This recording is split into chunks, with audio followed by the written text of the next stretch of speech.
누가복음 23장 26절부터 49절까지의 말씀입니다. 조금 긴 본문이긴 한데 오늘 사실 예수님의 여정 중에 가장 클라이막스에 해당되는 그런 내용이기도 해요.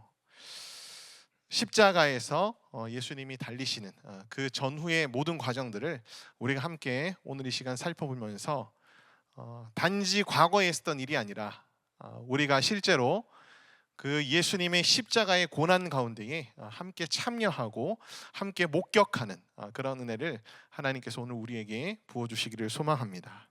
그래서 오늘 강론 제목이요, 거기 너 있었는가 그때라는 제목이에요.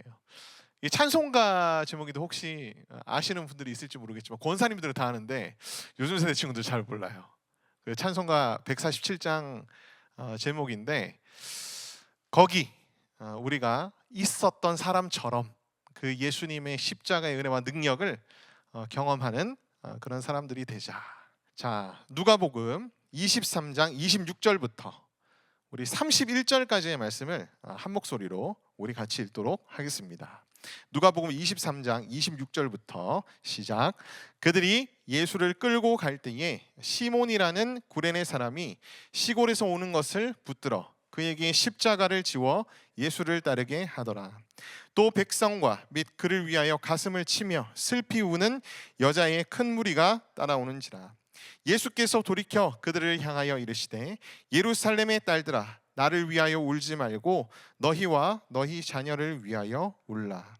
보라, 날이 이르면 사람이 말하기를 잉태하지 못하는 이와 해산하지 못하는 배와 먹이지 못한 젖이 복이 있다 하리라.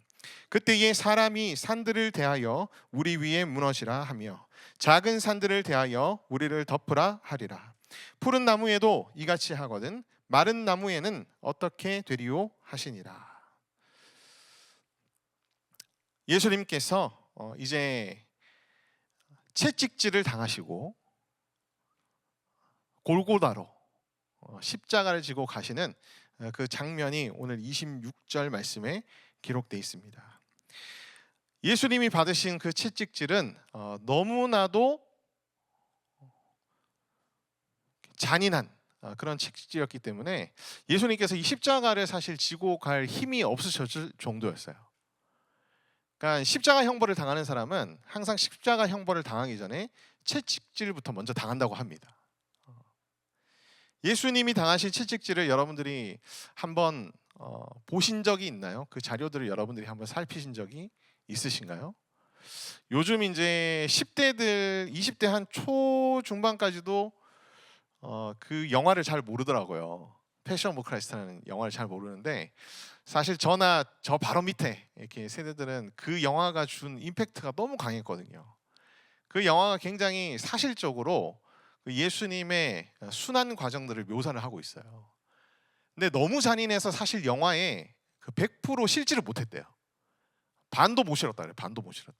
그럼에도 불구하고 그 영화를 보면 예수님이 당하신 그 채찍질이 얼마나 예수님으로 하여금 많은 피를 쏟게 하고 정말 십자가를 지지 못할 정도로 예수님이 진짜 초죽음 상태에 이르렀는가 우리가 충분히 알 수 있습니다. 이 십자가 형벌은 채찍질 때문에도 유명했지만 이 십자가 형벌은 인류 역사의 가장 잔인한 형벌로 묘사되는 그런 형벌이기도 해요. 고대 철학가이자 웅변가인 키케로는 노예들에게 가해진 가장 극단적인 고문과 형벌 중의 하나로 이 십자가를 언급합니다. 예수님의 이 십자가 형벌, 당하신 이 십자가 형벌이 인류 역사상 가장 잔인한 형벌로 꼽히는 이유가 아마 다들 아시겠지만 다시 한번 설명드리면 오래 끄는 죽음이었습니다. 그러니까 죽음에 이르기까지 굉장히 오랜 시간이 걸리는 그런 형벌 중에 하나가 바로 십자가 형벌이었어요. 그래서 오래 사는 사람은 역사적인 기록에 의하면 뭐 2, 3주 정도까지도 이제 살아 있을 정도로 그 죽음에 이르기까지 굉장히 오랜 시간을 거치게 하는, 그러니까 이제 어떻게 보면 극도의 고통을 아주 오랫동안 경험하게 하는 굉장히 잔인한 형벌. 끊임없는 육체적 고통이 이어지고 있고, 그 다음에 극심한 정신적 고통과 심리적인 고통이 동반되는, 다 발가벗겨짐을 당하고 사람들의 구경거리가 돼야 되거든요. 그 치욕스러움, 이런 것들을 이제 다 감내해야 하는 그런 형벌이 바로 십자가 형벌입니다.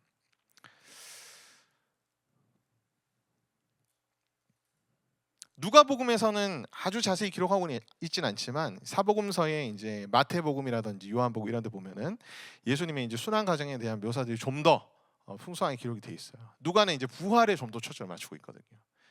근데 이제 오늘 십자가에 대한 내용이니까 십자가에 대한 내용도 좀 더 여러분에게 말씀드리면, 과학적으로 증명된 얘기예요. 십자가 형벌로 죽은 사람들의 사인이 뭐냐면 지식사입니다, 여러분. 지식사. 쇼크사가 아니고 지식사래요, 지식사. 이게 이제 처지면은 숨이 안 쉬어지고, 근데 숨이 안 쉬어지니까 어떻게 하죠? 다시 올리고 내리고 올리고 하는 것들을 아까 제가 2-3주 말씀드렸죠. 길게는 2-3주 동안 잠을 못 자면서 할 정도로. 그래서 이 십자가에 달린 사람들을 빨리 사망에 이르게 하는 방법이 있었어요. 로마 병사들도 예수님에게 이것을 행하려 했다가 예수님이 운명하셨기 때문에 행하지 않았습니다. 그리고 예수님이 이걸 당하지 않으셨다는 구약의 예언도 있어요. 여러분, 그게 뭘까요? 다리가 꺾이지 않았다. 그러니까 다리가 꺾이면 어떻게 될까요? 올라오지를 못하잖아요. 그래서 바로 이제 질식해서 사망하게 되는 거죠. 예수님의 십자가와 관련해서는 굉장히 이 과학적인 증명들이 많이 이루어져 있습니다. 예수님이 확실하게 죽으셨냐 아니냐, 이것도 고대로부터 굉장히 논란이 많았어요.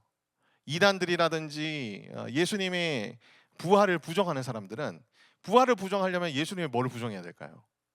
죽음을 부정해야 되겠죠. 그래서 예수님이 실제로는 죽은 게 아니야 라고 주장하는 사람들이 이 1세기부터 굉장히 많았다고 합니다. 근데 이 현대에 와서 이 성경의 기록들을 살펴보면서 예수님의 십자가 죽음의 어떤 사인이라든지 그 다음에 그 증거들이 과학적으로 이제 발견이 됐어요. 그래서 예수님은 확실하게 죽으신 것이 맞다라는 것이 이 과학적인 부인할 수 없는 사실이다. 오늘 본문에 나와 있지는 않지만 예수님이 죽으셨다는 확실한 증거 중에 하나가 뭐냐면, 예수님의 옆구리를 창으로 찔렀을 때 무엇과 무엇이 함께 나왔죠? 물과 피가 섞여서 나왔습니다. 그것이 질식사를 했다는 과학적인 증거예요. 그 부인할 수 없는 과학적인 증거. 그래서 누가도 오늘 보면은 우리 뒤에 말씀을 이제 살펴보겠지만은 숨지셨다라고 확실하게 얘기하고 있습니다. 그러니까 예수님의 부활을 부정하기 위해서 예수님의 죽음도 부정하려는 그런 사람들의 미혹에 여러분들이 넘어가시진 않으셨으면 좋겠어요. 예수님은 우리의 죄를 대신히 지시고 확실하게 죽으셨어요. 오늘 본문 말씀에 보면 시몬이라는 구레네 사람이 등장합니다. 구경꾼이었는지 아닌지는 잘 모르겠어요. 근데 얼떨결에 로마 병사들이 붙잡아 가지고 예수님이 이제 십자가를 지고 걸어가기 힘드시니까 예수님의 십자가를 대신 지게 합니다. 막 당황스럽기도 하고 짜증나기도 하겠죠. 자신의 스케줄이 있었을 수도 있는데 로마 병사들이 억지로 십자가를 지우게 하니까, 그렇죠, 그런 상황이었을 수도 있었을 것 같아요. 그런데 이 구레네 시몬은 자기의 의지와는 상관없이 예수님의 순환의 과정에 동참하게 됩니다. 그리고 하나님께서 이 구레네 사람에게 은혜를 베푸신 것 같아요. 이 구레네 사람 시몬이 성경에 이렇게 아주 예수님을 잘 믿은 사람으로 이렇게 묘사되는 그런 기록들이 있습니다. 이 구레네 시몬의 아들들의 이름이 성경에 등장해요.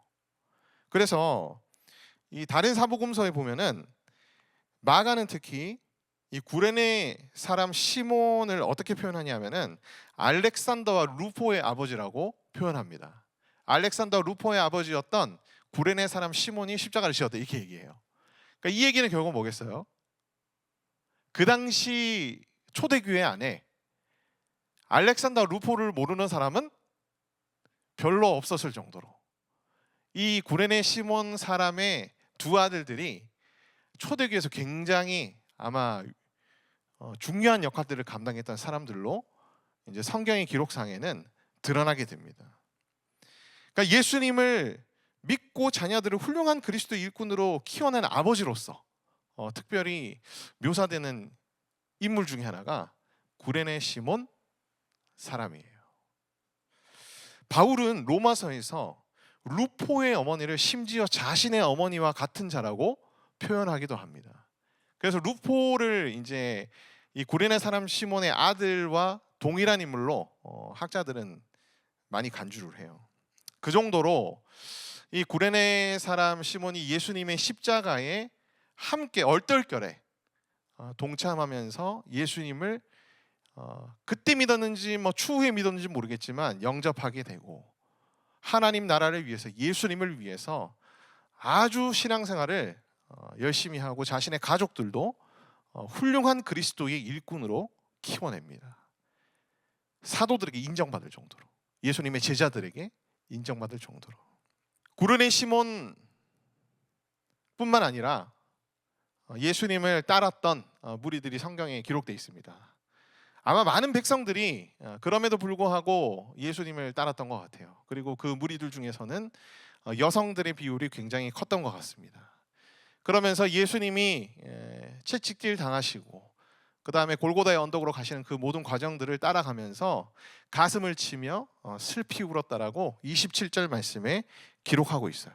근데 예수님께서 이들을 향해서 그 힘겨운 상황 속에서도 말씀을 하세요. 뭐라고 말씀하시냐면 예수께서 돌이켜 그들을 향하사 뭐라고 말씀하시죠? 예루살렘의 딸들아 나를 위하여 울지 말고 너희와 너희 자녀를 위하여 울라. 예수님께서 그렇게 말씀하셨습니다. 예수님은 왜 자신을 위해서 울지 말고 너희와 너희 자녀들을 위해 울라고 말씀하셨을까? 이 부분에 대해서 크게 성경 해석학자들은 두 가지 의견을 제시를 합니다. 첫 번째는 뭐냐면 예수님께서 그들에게 회개하라고 말씀하신 것이다. 너희가 회개하기 위해서 슬퍼하며 회개해야 된다.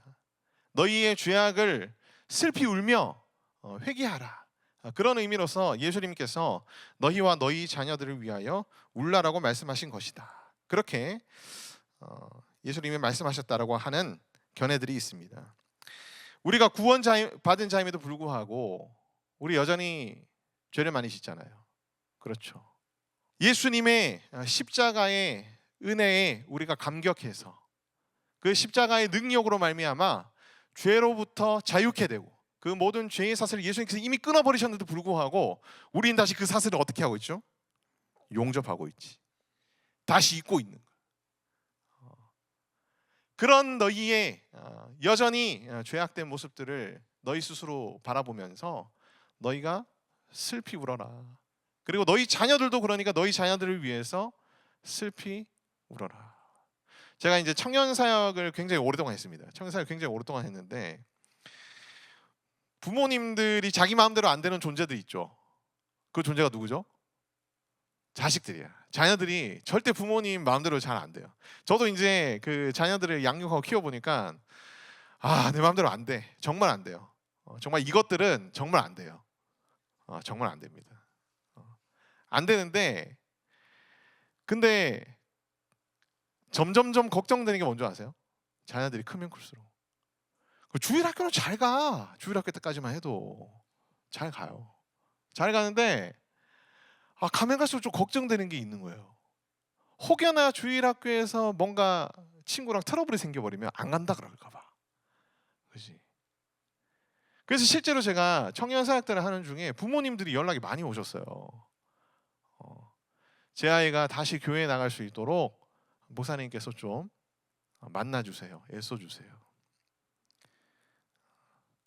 그러니까 그런 부모님들 중에는 이제 공부한다고 주일 학교도 안 보낸 분들이 많으세요. 그걸 내가 어떻게 해야 되나? 만나서 복음을 제시하고 다시 교회 나오도록 하지만 와 진짜 쉽지 않습니다, 여러분. 그런 친구 쉽지 않아요. 그리고 뭐 유혹에 빠져서 방황하면서 또 아까 말씀드린 것처럼 관계 갈등 속에서 교회를 등지고 떠난 청년들 너무너무 많잖아요. 너무너무 많잖아요.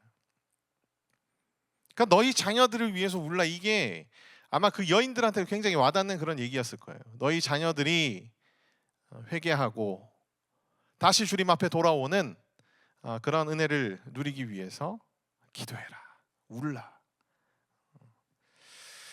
두 번째, 예수님께서 자신을 위해서 울지 말고 자신과 자녀들을 위해서 울라고 하신 이유에 대해서 또 다른 성경 해석학자들은 다가올 심판들 때문에 예수님께서 그렇게 말씀하신 것이다 라는 그런 의견이 있습니다.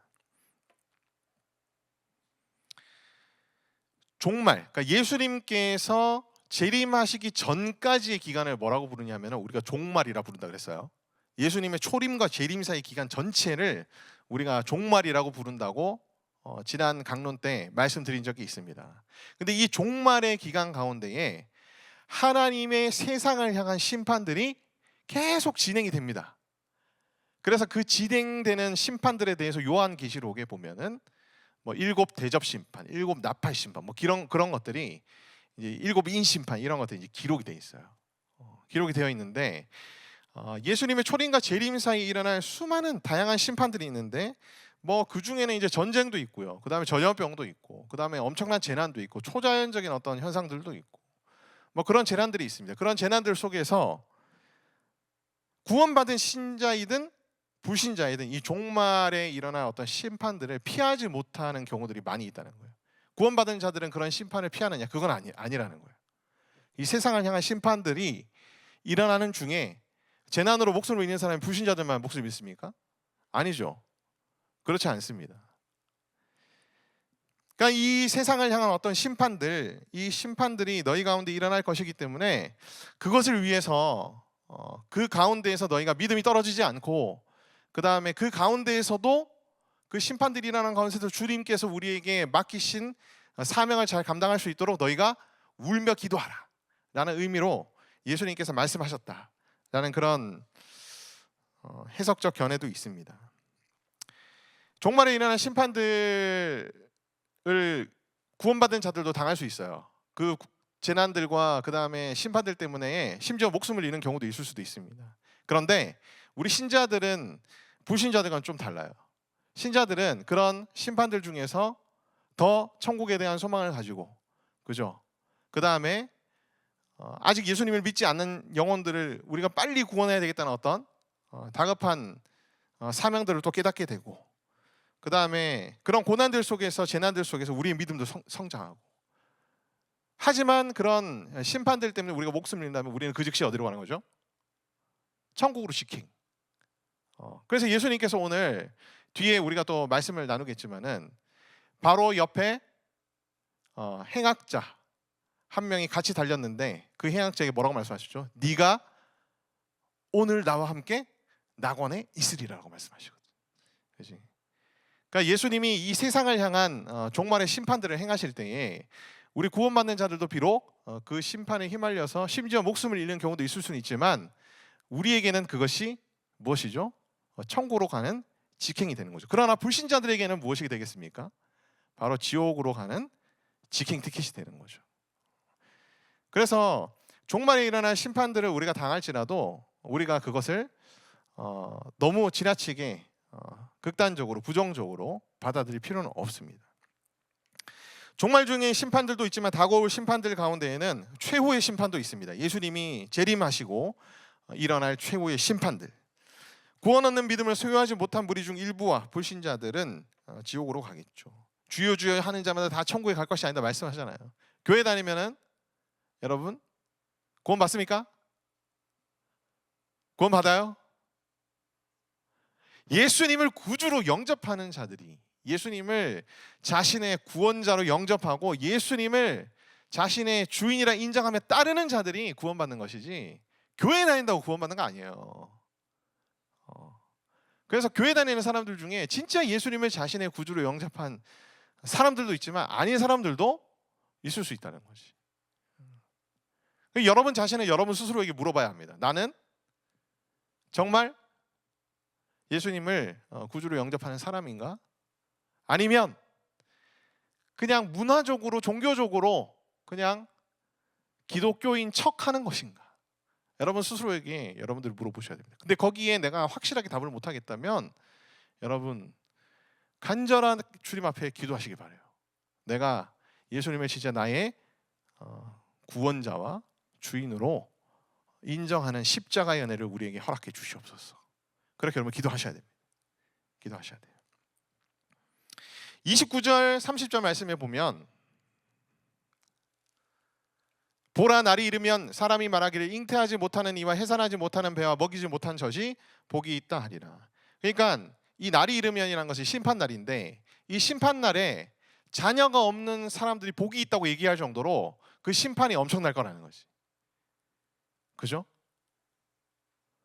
그리고 30절 말씀에도 보면 그때의 사람들이 산들을 대하여 우리 위에 무너지리라 하며 작은 산들을 대하여 우리를 덮으리라 하리라. 그러니까 차라리 이게 너무 고통스러우니까 산들에 우리가 덮여서 차라리 죽는 게 낫다라고 얘기할 정도의 그런 심판이 일어날 거니까 너희와 너희 자녀들을 위해서 울어라 라고 예수님이 말씀하신 것이다. 그래서 이제 29절 30절 말씀을 보면 예수님께서 자신을 위해서 울지 말고 자녀와 자신을 위해서 울라고 하신 것이 바로 이제 다가올 심판들 때문이다라고 말씀하신 것이 좀 더 해석적으로는 맥락상 맞지 않을까라는 생각이 듭니다. 근데 결국은 다가올 심판에도 불구하고 우린 여전히 죄 가운데 있는 자들이기 때문에 또한 예수님의 이 말씀은 우리에게 회개를 종용하는 말씀이기도 하다.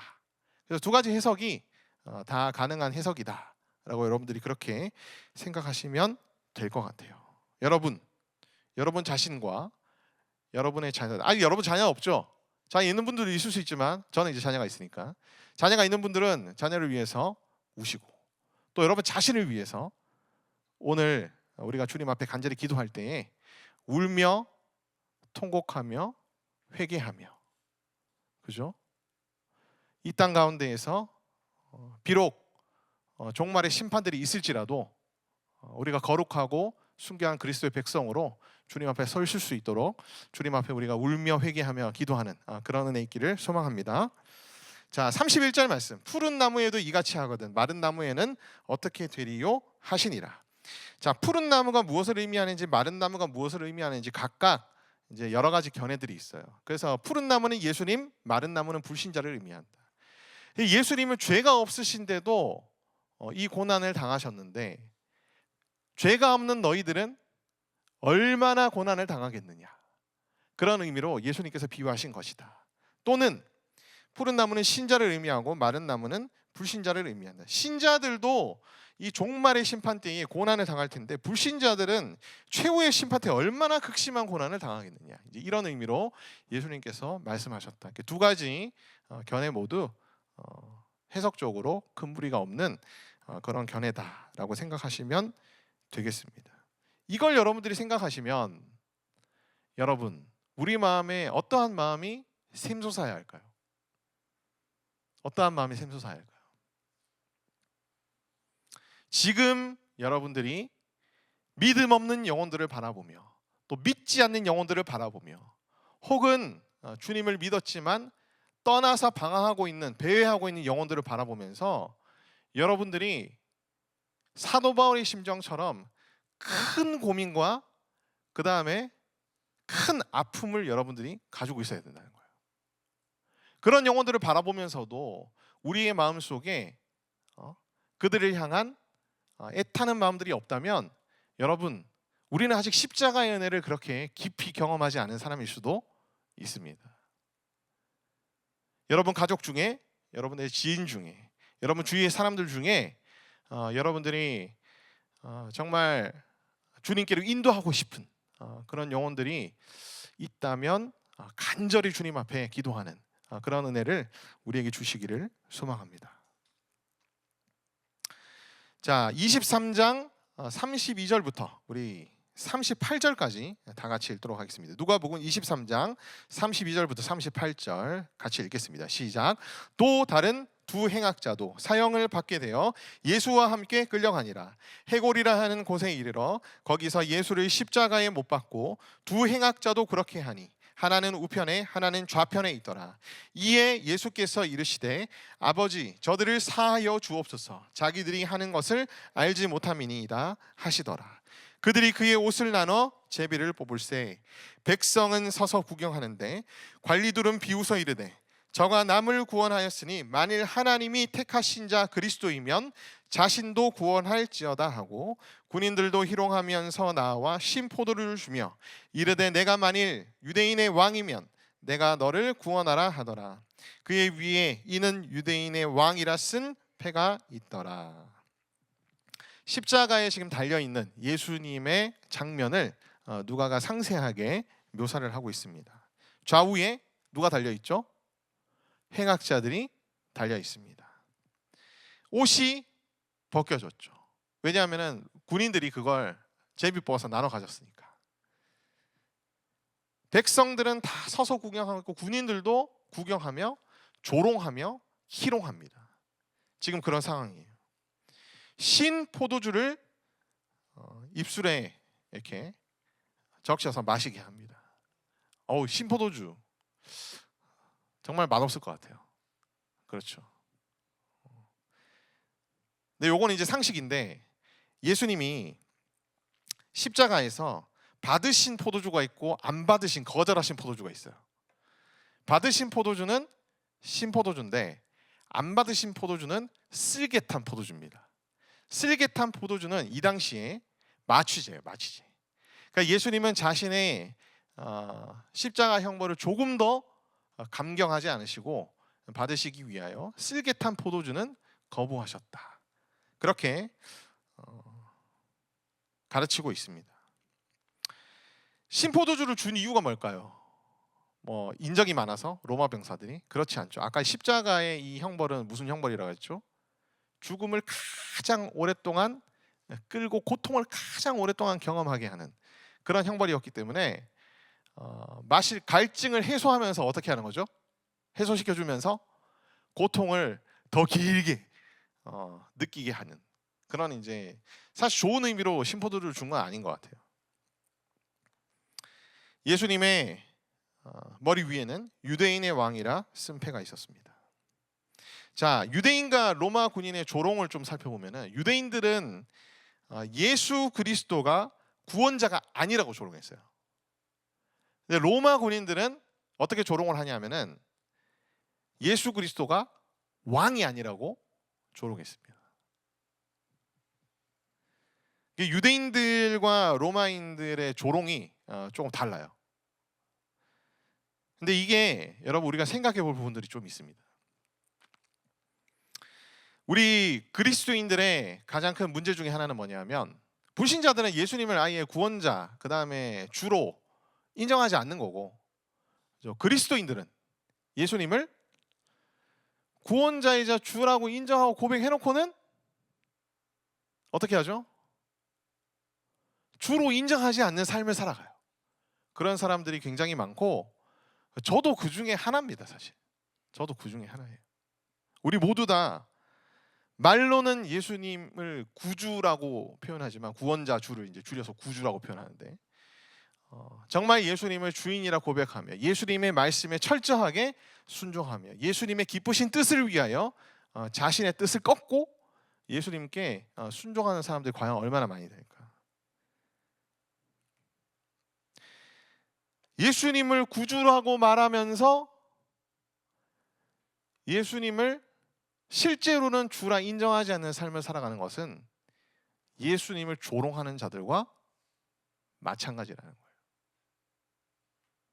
여러분 우리 다 스스로 돌아보면 좀 심각하게 주님 앞에 좀 우리 자신을 직면해야 될 필요가 있는 것 같아요. 내가 주님을 조롱하고 희롱하고 있는 거 아닌가? 그죠? 혹은 내가 예수 그리스도의 이름을 이 세상 가운데에서 조롱하고 희롱하게 만들고 있는 건 아닌가? 우리 스스로 이 말씀 앞에서 좀 우리 스스로를 솔직하게 좀 직면할 필요가 있습니다. 그래서 오늘 내가 예수님을 조롱하고 희롱하는 그런 그리스도인이라면 오늘 주님 앞에 좀 간절히 또 회개하는 이 밤 되기를 소망합니다. 아멘. 예수님은 구원자셨어요. 예수님은 주인이셨고 왕이셨습니다. 아멘이십니까? 그래서 우리는 얘기를 다 알죠. 예수님은 다시 살아나셔서 어떻게 되셨죠? 자기 자신만 살아나실 뿐만 아니라 자신의 모든 백성들을 어떻게 하시죠? 구원하시고 다시 부활하게 하시고 영생하게 하시며 예수님 자신은 하늘 보좌 우편에 앉아 계셔서 이제 그 권자에서 온 우주 만물을 통치하시는 왕이 되셨습니다. 그러니까 이 조롱하던 사람들의 말은 거짓말인 거지. 잘못된 말인 거죠. 39절부터 43절까지의 말씀을 함께 보도록 하겠습니다. 시작. 달린 행악자 중 하나는 비방하여 이르되 내가 그리스도가 아니냐 너와 우리를 구원하라 하되 하나는 그 사람을 꾸짖어 이르되 내가 동일한 정죄를 받고서도 하나님을 두려워하지 아니하느냐 우리는 우리가 행한 일에 상당한 보응을 받는 것이니 이에 당연하거니와 이 사람이 행한 것은 옳지 않은 것이 없느니라 하고 이르되 예수여 당신의 나라에 임하실 때에 나를 기억하소서 하니 예수께서 이르시되 내가 진실로 내게 이르노니 오늘 내가 나와 함께 낙원에 있으리라 하시니라. 예수님의 말씀 가르침을 이 행악자 둘 다 알고 있었던 것 같습니다. 그러니까 네가 그리스도가 아니냐 왜 우리를 구원하지 못하냐는 말을 하고 있는 거죠. 또 나머지 한 행악자는 예수님께서 죄가 없다는 것을 알고 있고 예수님을 믿으면 구원받는다는 것도 알고 있는 거죠. 예수님의 가르침과 말씀에 대해서 두 사람 다 지식이 있었습니다. 그럼에도 불구하고 한 사람과 다른 한 사람의 반응이 완전히 극명하게 갈리는 것을 볼 수 있죠. 한 사람은 예수님을 희롱하고 조롱하고 비방합니다. 그러나 다른 한 사람은 행악자는 자신의 잘못을 인정하고 회개하며 주님의 구원을 바랍니다. 우리는 전자가 돼야 될까요? 후자가 돼야 될까요? 당연히 후자가 되어야 할 줄 믿습니다. 비록 우리가 구원받은 하나님의 백성이지만 그럼에도 우리가 많은 죄들을 저지른다고 말씀드렸잖아요. 우리 그거 인정합니다. 하지만 다시 우리가 주님 앞에 어떻게 해야 하죠? 회개하며 주님 앞에 용서를 구하며 나아갈 때에 주님은 우리에게 은혜 베푸시며 우리에게 자신의 놀라운 사랑을 더욱더욱 베풀어 주실 줄 믿습니다. 아멘. 그러한 마음으로 우리가 회개의 자리 가운데에 나아가야 돼요. 예수님께서 내가 오늘 나와 함께 낙원에 있으리라 라고 말씀하셨습니다. 이 낙원이라는 것은 죽은 후부터 예수님의 재림과 부활 때까지 영원히 거하는 처소로서 이제 주로 언급되는 그런 장소예요. 근데 이 낙원과 비슷하게 쓰여지는 용어들이 많습니다. 낙원, 천국, 하늘나라, 아브라함의 품, 그 다음에 중생받은 자도 하나님 나라라 그래요. 하나님 나라가 네 마음속에 있느라 이렇게 말씀하셨거든요. 그 다음에 하나님의 통치가 회복된 지상 영역도 하나님의 나라입니다. 그죠? 새하늘과 새 땅. 새하늘과 새 땅은 뭘까요? 예수님이 재림하신 뒤에 세워질 영원한 나라를 새하늘과 새 땅이라 불러요. 그러니까 이 낙원, 아브라함의 품, 천국, 하늘나라, 새하늘과 새 땅 이런 것들은 사실 다 포괄적으로 통칭하는 개념이 뭐냐면 하나님 나라입니다. 하나님 나라. 하나님의 통치와 하나님의 주권이 회복된 모든 공간을 의미하는 광의적인 개념이 하나님 나라인데 이 하나님 나라가 상황과 맥락에 따라서 이런 낙원이라든지 아브라함의 품이라든지 새하늘과 새 땅이라든지 천국이라든지 이런 표현으로 쓰여진다. 그래서 낙원은 뭐고 아브라함의 품은 뭐냐 여러분들이 너무 고민하실 필요는 없어요. 그냥 다 뭐라고 생각하시면 되겠습니까? 하나님 나라라고 생각하시면 됩니다. 하나님 나라. 자, 마지막 우리 44절부터 49절까지의 말씀을 보겠습니다. 다 같이 읽겠습니다. 시작. 때가 제6시쯤 되어 해가 빛을 잃고 온 땅에 어둠이 임하며 제9시까지 계속하며 성소의 휘장이 한가운데가 찢어지더라. 예수께서 큰 소리로 불러 이르되 아버지 내 영혼을 아버지의 손에 부탁하나이다 하고 이 말씀을 하신 후 숨지시니라. 백부장이 그 된 일을 보고 하나님께 영광을 돌려 이르되 이 사람은 정령 의인이었다 하고 이를 구경하러 모인 무리도 그 된 일을 보고 다 가슴을 치며 돌아가고 예수를 아는 자들과 갈릴리로부터 따라온 여자들도 다 멀리 서서 이 일을 보니라. 예수님이 숨지실 때에 일어난 초자연적인 현상이 오늘 말씀 속에 기록이 되어 있습니다. 해가 빛을 잃고 온 땅에 어둠이 임했다라고 기록하고 있어요. 언제부터 언제까지? 제6시부터 제9시까지. 제6시부터 제9시까지는 지금 우리가 사용하는 시간으로는 오후 12시부터 3시입니다. 가장 어떨 때죠? 해가 밝을 때. 가장 햇살이 내리칠 때가 12시부터 3시예요. 근데 이때에 해가 빛을 잃고 온 땅에 어둠이 임했다라고 얘기합니다. 어떤 사람들은 그냥 일식이 아니냐, 뭐 그냥 자연적인 현상이 아니냐 이렇게 얘기하기도 하는데, 여러분 무려 몇 시간 동안 진행이 됐죠? 3시간. 일식 여러분 보신 적 있어요? 월식이나 일식. 조금 어두워지다가 완전히 어두워지는 건 잠깐이에요. 그리고 다시 어떻게 되죠? 밝아지기 시작해요. 3시간 동안 온 땅에 어둠이 임했다고 오늘 성경에서 얘기하잖아요. 이거는 이제 일식이나 월식으로 볼 수 없는 그런 초자연적인 현상입니다. 어떻게 그럴 수 있느냐? 왜 그럴 수 없죠? 하나님 전능하신데. 과학적 사고의 한계에 갇히면 하나님의 전능하심을 부인하게 되는 결과를 일으킬 수 있어요. 성경에 있는 대로 우리는 믿어야 합니다. 아멘. 자, 성소의 휘장이 한가운데가 찢어지는 그런 초자연적인 현상이 났습니다. 성소의 휘장은 굉장히 두꺼워요. 그리고 한가운데가 종이 찢듯이 이렇게 찢긴 거지. 누가 손으로 찢은 것도 아니고 뭐 톱으로 찢은 것도 아니고 그냥 쫙 찢는 거지. 성소의 휘장은 지성소와 성소 사이를 구분하고 가르는 휘장입니다. 지성소는 대제사장이 1년에 한 번씩 대속죄일에만 들어갈 수 있는 장소예요. 거기는 하나님이 임재하시는 장소이기 때문에 아무나 못 들어갑니다. 아무나 못 들어가요.